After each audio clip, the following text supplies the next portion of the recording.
Non potete capire cosa ho trovato! Il diario segreto di quando ero piccola. Qua ancora non parlavo in corsivo. Questo diario contiene i segreti più nascosti della prof del corsivo e non lo apro da anni. Quindi oggi lo farò qui con voi, non sono psicologicamente pronta. Vi giuro che ho paura, non so cosa potrei trovare dentro perché non mi ricordo. Bene, appena lo apro trovo una bellissima foto di me con mio cugino quando eravamo al mare, piccolini. Una foto di Harry Styles, raga, la prima crush di tutte è stato Harry Styles! E poi un sacco di bigliettini, cose. Sto male, raga, iniziamo proprio col botto. Ho trovato questo bigliettino che mi ha fatto non so chi, forse alle medie o alle elementari, penso più alle medie, e c'è scritto: Elisa, ti amo, da un ragazzo che ti fa sempre ridere, non della tua classe. Raga, vi giuro, non so chi sia, non me lo ricordo.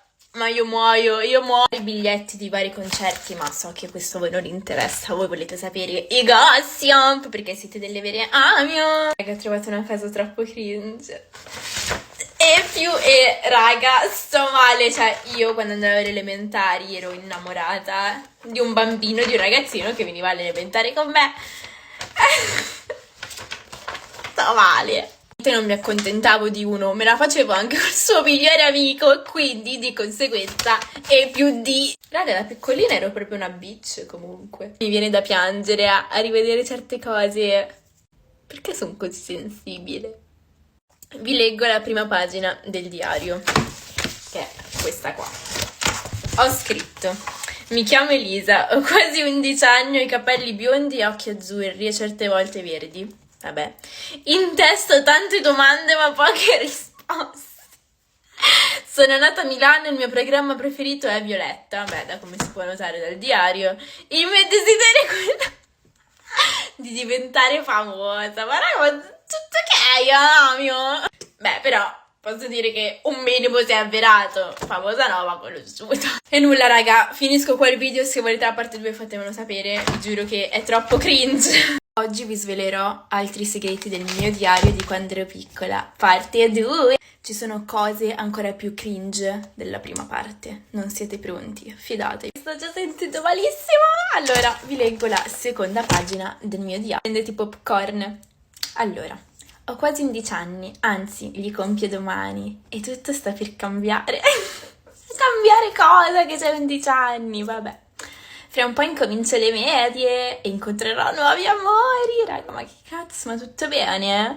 A dire il vero, già in tanti mi amano. Ah beh, Elisa VIP ha 11 anni, ok. E io sono già fidanzata, ma mi piace un altro di 13 anni e anche lui mi ama, però lo rivedrò l'anno prossimo perché l'ho conosciuto al mare. Io a distanza di 10 anni da queste parole sono abbastanza allibita. Uno, perché ripeto, da piccolina ero veramente una bad bitch. Cioè, dico, io sono fidanzata e mi piace un altro. Ma tutto ok. Ma soprattutto, ma chi mi sentivo? Già in tanti mi amano. Ah, ma che cazzo? Qua invece c'è scritto: evviva! Domani iniziano le medie. Spoiler, le medie sono state gli anni peggiori della mia vita, penso. No, raga, mi sento male. Cioè, esattamente 2 giorni dopo che ho scritto sono fidanzata, 2 giorni dopo ho scritto che mi sono fidanzata con un altro, nonostante mi piacesse un altro ancora. E qua ho scritto sono fidanzata con, il nome non lo dico, cuoricini cuoricini. Raga, vi prego, ditemi che anche voi eravate così, perché altrimenti è un problema. Non siete pronti, raga? Nella pagina di fianco c'è scritto il nome di un altro ragazzo con scritto non ti dimenticherò mai, ti amo. Ma raga, ma cioè, con quanti me la facevo? Cioè, raga, D più E uguale amore. Bene, raga, direi che anche questo video può terminare qua. Sicuramente ci sarà anche una parte 3, una parte 4, una parte 1000, perché c'è veramente del cria. Fatemi sapere se la volete.